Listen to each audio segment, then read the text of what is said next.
Selamat sore, terima kasih teman-teman dari media dan juga rekan-rekan saya dari tim bantuan hukum dan pencari keadilan bagi keluarga Ibtu Tommy Marbun.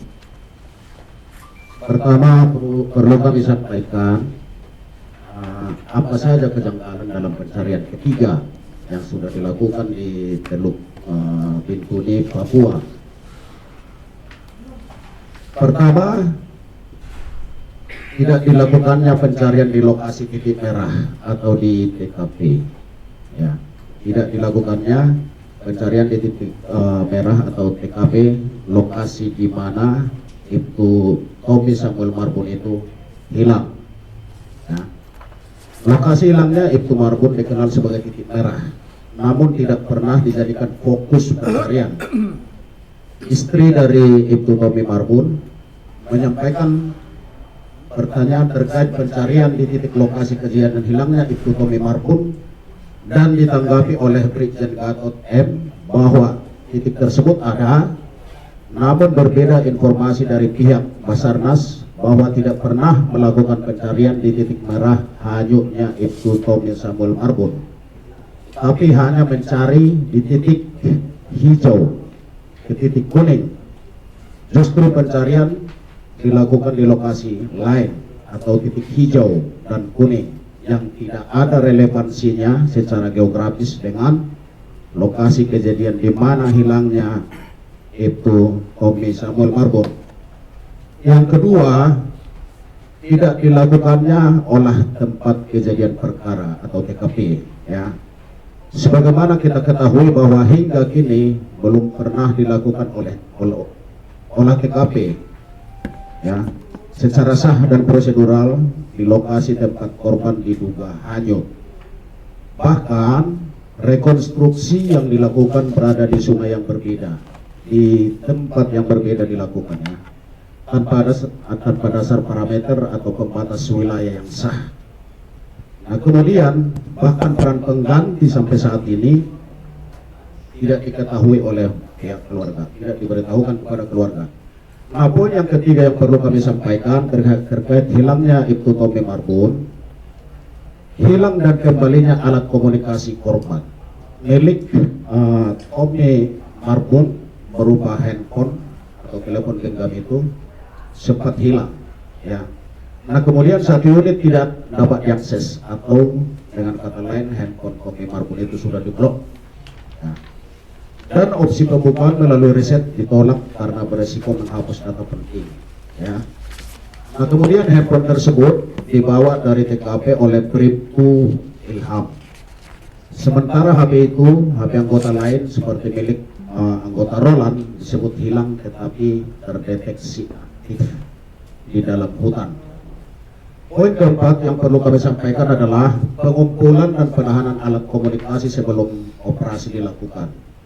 Nah, tidak seperti operasi pada umumnya, sebelum menyeberangi sungai, barang-barang anggota seperti handphone, rompi, senjata api pendek, dan helm anggota dikumpulkan di titik ambus atau titik kumpul di Sungai Cipedak, yang mana jarak tempuh dari titik kumpul tersebut ke titik tempat kejadian hilangnya Ibtu Tommy Samuel Marbun memakan waktu sekitar 1 jam 30 menit.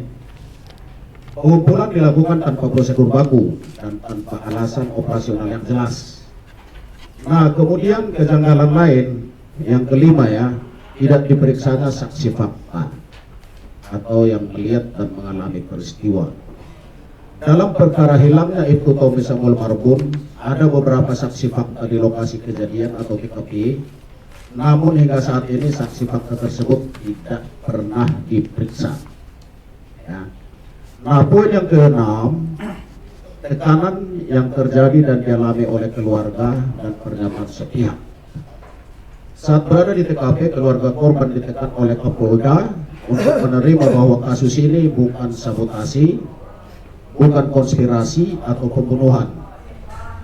Nah, pernyataan tersebut tidak berdasar dan berpotensi mengintervensi proses hukum dan investigasi. Kejanggalan yang ketujuh, penawaran tidak wajar kepada adik kandung Ibtu Tommy Samuel Marbun. Ya, ada penawaran kepada keluarga di ceritanya. Saat di lokasi kejadian, saudara kandung Ibtu Tommy Samuel Marbun yaitu Monteri Marbun mendapatkan tawaran ya, menjadi polisi Paminal Mabes. Ada tawaran kepada adik Ibtu Tomo Samuel Marbun itu dari Paminal Mabes. Sini ada orangnya, nanti bisa diklarifikasi bersangkutan. Hal tersebut tidaklah etis dan wajar di saat keluarga sedang fokus mencari keberadaan hilangnya Ibtu Tomo Samuel Marbun. Kejanggalan yang ke-8, video klaim KKB yang disampaikan oleh Propam Polri. Dalam pertemuan dengan pihak keluarga ditampilkan video dari KKB yang mengaku bertanggung jawab atas hilangnya korban. Namun validitas video itu belum dapat diverifikasi secara forensik dan seolah diarahkan untuk mengalihkan tanggung jawab institusi. Oke. Nah, poin yang ke-9, tidak ada sterilisasi TKP meski terdapat 3 jenderal di lokasi. SOP atau SOP pengamanan operasi di zona merah tidak dijalankan meski terdapat 3 perwira tinggi di lokasi.